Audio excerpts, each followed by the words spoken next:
All right, welcome back to the Low Man Wins Draft Grades edition.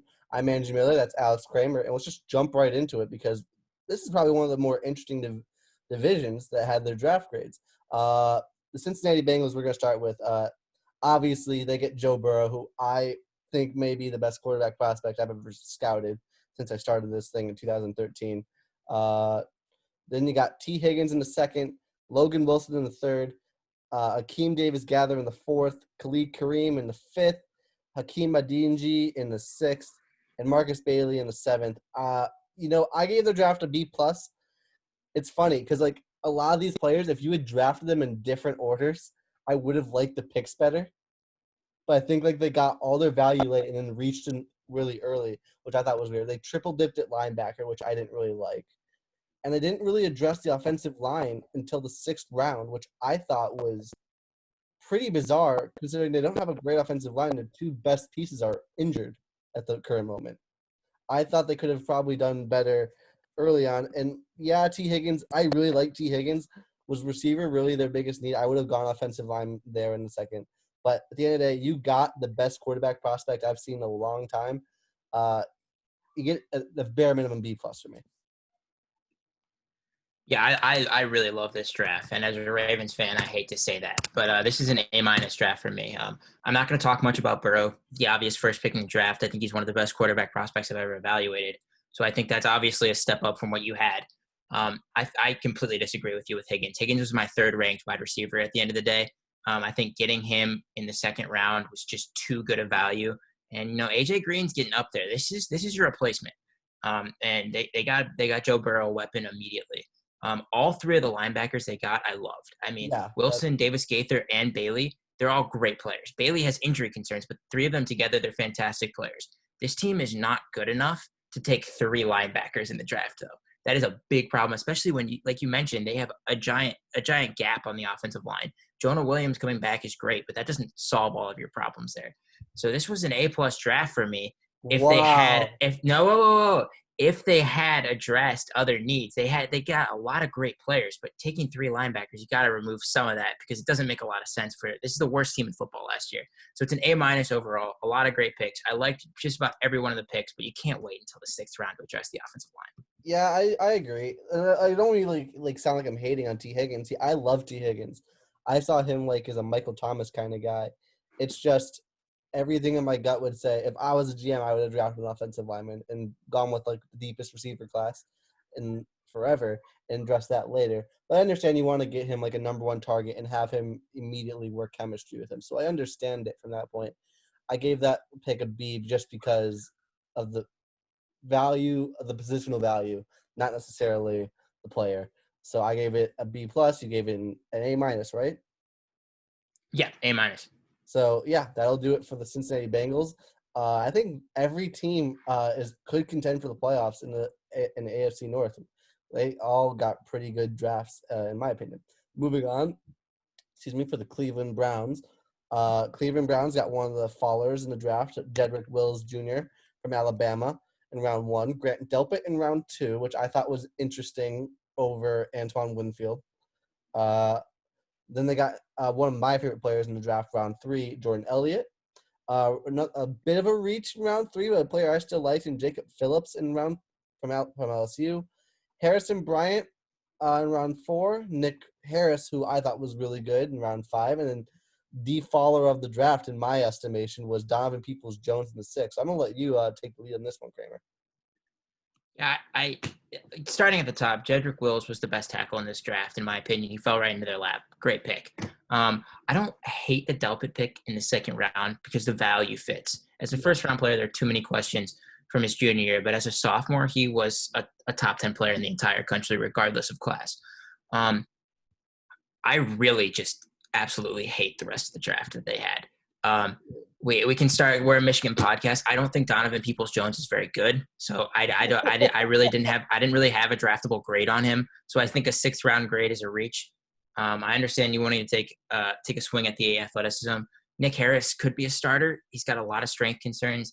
Harris drafting a tight end in the 4th round, Harrison Bryant might be great, but he's never going to see the field ahead of Njoku and Hooper. I mean, I like Jordan Elliott. He's a solid player. It's not a need on this team. Jacob Phillips is an okay player, but nothing else jumps off the page here. It's a B minus from me, and it's because they got the best tackle in the draft, and they took a swing on Delpit, and if it hits, I mean, you just got two high-level Pro Bowl caliber players. Yeah, I thought Jedrek Wills was my second-rated offensive tackle, but I think he's exactly what the Cleveland Browns needed at this spot. They need a guy who's just a decent enough blocker and can protect Baker Mayfield's blind side. That wasn't a problem. Delpit wasn't a problem at 44. I found it interesting that they took him over at Winfield because what I think they were missing on the defense was a center fielder, and where Delpit's more of like a freak where he can do it, more of a Cam Chancellor mixed with like more of a Eric Weddle than an Earl Thomas, which I thought was interesting. And it's like the second year in a row they took the LSU faller in the secondary. And you know how much I liked Reedy Williams. I think Grant Delpit, if he works, you're a genius. And if he doesn't work, I'm going to tell you to the end of the day, you had a need with Antoine Winfield. Later, you probably should take Jordan Elliott. I thought could have been a high second-round player. I thought he was a sleeper of the draft. They need some interior penetration. They just have Sheldon Richardson and Larry Ogunjobi. They need some, like, real size. They have size up there. They need a penetrator like Jordan Elliott. Jacob Phillips was a reach. Let's be honest. Like, he was a backup linebacker to Patrick Queen, but you're right. Harrison Bryant was a problem. I don't understand that pick whatsoever in the fourth. You have Hooper and Njoku, who you picked up a fifth-year option on. You're invested in them. I don't know why you picked another tight end who isn't a great blocker. Nick Harris, yeah, he's got – like, I think he has injury concerns, but I think I really liked him. I thought he could have been a late third-round player. And then DPJ is really where the draft lies. I think DPJ was ruined by one Shea Patterson, but that's no surprise coming from me. I just saw what DPJ can offer, and like when he touches the ball, you can see it. You see like not just like how fast he is, how kinesthetically like flexible he is, how great he is with the ball, like how he moves. Is like he reminds me of in his ideal form of AJ Green. He really like in his ideal form. And hopefully this works. I think it works out pretty well because he goes to a situation where he's the outside receiver opposite Odell Beckham Jr., and you have Jarvis Landry in the middle. I think that could be a great situation for DPJ. I gave this draft an A because I found three really good impact players early, and I think they got a really good steal in the end. And if Jacob Phillips becomes a decent linebacker, great. And Nick Harris is a good backup interior offensive lineman, which they really, really need since Austin Corbett became one of the biggest second-round draft busts I've ever seen. So, yeah. Fair enough. That does it for the Cleveland Browns. And we're going to save your team for last and go straight to Pat's team in the Pittsburgh Steelers. Pittsburgh Steelers did not have had the least amount of draft capital going into the draft. They invested a lot in Minkah Fitzpatrick. And who else did they trade? And Joe Hayden, I think it was. Or not Joe Hayden. It was some other defensive player. I can't really remember. They have traded a lot of their picks. And for what they had to play with, I think they did pretty well. They got Chase Claypool in the second, Alex Highsmith in the third, which Anthony McFarland in the fourth, Kevin Dotson in the fourth as well, and then you got Antoine Brooks from Maryland and Carlos Davis in the seventh. I mean, what did you think, Kramer?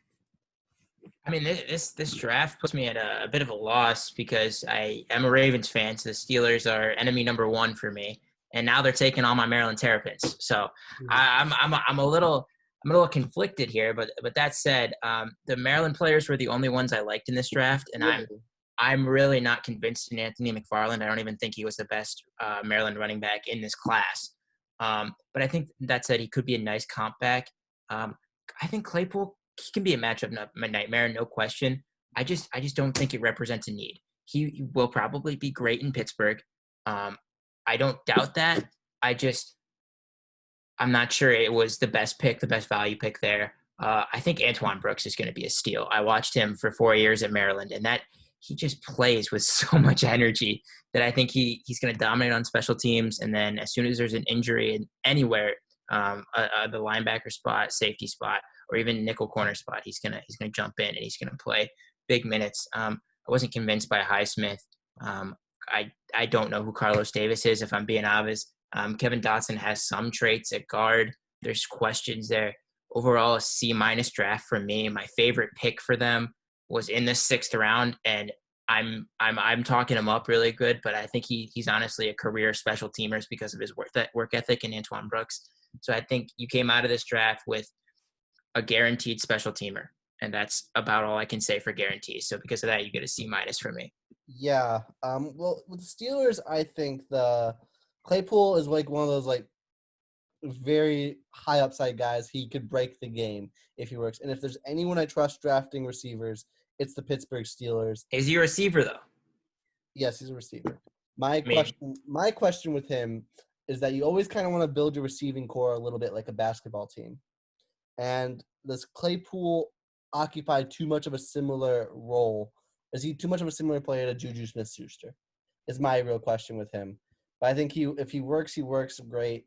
I just don't know if he'll succeed well with Big Ben Roethlisberger being old and coming back from injury. Not to mention, I wasn't a huge fan of Alex Highsmith. I saw the bend, but that's about it. I don't really like a lot of his athletic traits or his tape. That could just be me. Anthony McFarland makes sense if you think about it, and then it really doesn't. Because they basically drafted Anthony McFarland last year with the kid from Memphis. So I didn't understand that. And he's also a little bit of a nutcase, but there's anyone who can deal with nutcases, it's Mike Tomlin. I don't think he's a nutcase. I think that was a rumor, but Well, that was at least the rumor. And if there's anyone who can handle that kind of personality, it's Mike Tomlin. Sorry, I didn't catch that. And even Siri doesn't understand the pick as much like I do. I think that the Steelers, but Kevin Dotson, the Steelers do this all the time. It's similar to what the Baltimore Ravens and the Pittsburgh Steelers have similar drafting philosophies, where they really like to get their big guys late and see if they develop. And Kevin Dotson's just that. He's just a big dude up front, and that's what and hopefully he becomes a future starter, like Ramon Foster kind of was for the Pittsburgh Steelers. Antoine Brooks, I mean, I'll take your word for it. I thought he was an average safety in this class. Getting him in a 6, I have no problem with. But the Steelers lost Jerron Hargrave this summer, and that was a bigger deal than I think people are really letting on. So getting Carlos Davis in the 7th may not be the starter that you want, but he's a space eater. He's big. He's monstrous. He's a Nebraska Cornhusker. His twin brother also drafted in the 7th round. He's just a big guy, and the Steelers need as much space eating as they can get because they've lost a lot of pieces, and they're trying to contend this year. This is Big Ben's last true year to contend, and they've made decent strides. I gave him a B+ on my website, but thinking it over, I might be giving it a B. Just a solid, decent draft. I don't know how great it was. We're much higher on this division than I am. Yeah, I think every single one of these teams in the division could win a division or at least make the playoffs. I think all of them could, like Joe Burrow could surprise you and get 8 to 9 wins in his rookie year. Not to mention, yeah. And now we are going to what I believe was the best draft overall in this class. The Baltimore Ravens, Ozzie Newsome's out, Hall of Fame GM. Eric DeCosta has been the guy who everyone has been trying to get to be their GM for years, and he has been waiting in Baltimore specifically for Ozzie Newsome to retire.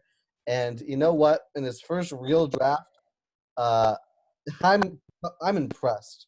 I really am. They got value everywhere. They got needs everywhere. I mean, let's start with the first pick. Patrick Queen had no business being there at 28. To plug up probably your biggest hole on your team at middle linebacker. J.K. Dobbins in the 2nd was a great pick. Justin Madubuike and in the 3rd was another great value. Devin Duvernay in the 3rd. Malik Harrison, another 3rd-round pick. Tyree Phillips, Ben Bredesen, Broderick Washington, James Proche, Gino Stone. Not one of these picks was a bad pick. I mean, Kramer, I want you to tell me what you think first. I mean, DeCosta's 2nd year sitting in the chair. He's sitting in Ozzie Newsome's chair. I guess now it's at home and it's a virtual draft room, whatever. I mean, this was my 2nd rated draft, and I am trying to be objective here. But this is legitimately all of these picks address all of the needs this team has, and all of them were good value. Patrick Queen and Malik Harrison are your answers at linebacker. Malik Harrison might have been the steal of the draft. He's clearly a 2nd-round player who went in the 3rd round. I'm not even going to go into that. J.K. Dobbins is a 1st-round player. You're getting your answer to Mark Ingram aging right there. he can take carries this year, and in the next 2 to 3 years, he's going to take over, and I think he's going to be elite. Justin Madubuike, he has some pass rush in him. I'm not sure exactly if that's what his use will be for. He's replacing Michael Pierce as he went to Minnesota. And then you're getting a slot guy in Devin Duvernay. It seems like there's 80 slot guys on this Ravens team, but they're building a track team around Lamar Jackson. I mean, you had questions at guard after Marshall Yonder retired. You got Tyree Phillips and Ben Bredesen. They're going to come in and compete with DJ Fluker, who they just signed. They're going to compete with Ben Powers. The Broderick Washington pick I thought was kind of cute. I don't think they necessarily needed that. So that's the only pick. But I mean, I'll give Eric DeCosta a flyer after the rest of the draft. I mean, James Prochet, I had him ranked in the 4th round. I think combined him and Duvernay dropped a total of 2 passes or 3 passes this past year, which is insane. Neither of them dropped the ball, which is amazing, especially after the team drafted Brashad Perriman a couple of years ago, who probably had as many catches as that. And then Gino Stone, I mean, he from all accounts I've heard about him, he's going to be a great special teamers, and I trust the Ravens to draft backup safeties. If they got Deshaun Elliott and Chuck Clark's now a starter. Deshaun Elliott probably should be and would be in about 30 other franchises. So I mean, this draft, it's an A+. I'm trying to remove my bias from it, but I mean, I'm just juiced about this. I think they got better at every phase of the game, and I'm really excited for this. I hope there's a season this year because I think we got better. Yeah, I agree. I mean, listen, the Ravens have always been my AFC team. I grew up with Ray Lewis as my favorite player, and it really feels like you have not had a solid core at middle linebacker since Ray Lewis left. Oh, that is not true, man. Well, CJ Mosley. CJ Mosley was good, but you were missing your other middle linebacker for like ever, and you weren't able. And you get Patrick Queen and Malik Harrison. Let's start there. Those 2 guys complement each other perfectly because Patrick Queen is like special in coverage and at tackling, and you got like Malik Harrison is just a classic running up to middle, go tackle the running back type of linebacker. You get 2 really good linebackers who can develop together. J.K. Dobbins, I mean, how many elite running backs do the Ravens really need? But they got their future bell cow in J.K. Dobbins, and a lot of teams would like think that, oh, why are you getting 2 starting running backs? Aren't they going to compete? Well, the Ravens are like the one exception to this rule where they're going to find a way to use him. They got 2 elite speed guys and 2 elite power guys, and Gus Edwards and Ingram and Hill and Dobbins. I love that pick. Justin Madubuike, like you said, replaces Michael Pierce, is more of a pass rusher guy, but I think he could be just as big of a space eater that the Ravens typically like. Devin Duvernay in the 3rd, another great pick. There's one thing the Ravens have been missing at the receiving core last year. It was a possession receiver. Just a guy who can throw the ball and will get the ball anyway. Like you had your blocker in Willie Snead, you had your deep threat in Marquise Brown, but you're really missing your go and get it receiver. That's what you get in Devin Duvernay. Tyree Phillips, a guy I think is a play anywhere lineman that the Ravens kind of like. And then Brett Bredesen is a guy I fell in love with in the class. And not to just say like, he just went to Michigan, but I thought he could be like a 2nd-round player. He has I think he's one of the better pole guards in this class. I really like him a lot. I think he'll be a starter for the Ravens eventually. And they have 4 like really good guards that can be an option opposite Bradley Bozeman on the line to replace Marshall Yanda. Big shoes. And then James Prochet was clearly we can't let this guy fall any farther kind of pick. And then Gino Stone, I thought he was a 5th-round, 4th-round player. The Ravens are really good at evaluating player at secondary, so I think that the best secondary in football is probably getting even better now, even with the guy who's probably going to play backup minutes. And then Broderick Washington, like you said, you know what? I give a little leeway to a great draft. This, to me, was the best draft in football because it always felt like every player they were picking was being taken around 2 too late for their value. It was an incredible, I give it an A+, best draft in this class by far. Yeah, I mean, it was a great class. I'm excited for this team to grow and excited for the year now. Yeah, congratulations on having a team that drafts well and has a great organization. I'm very envious of you. But that'll do it for the AFC North. My name is Adrian Miller. That's Alex Kramer. We're coming back at you with the rest of the draft. Take care.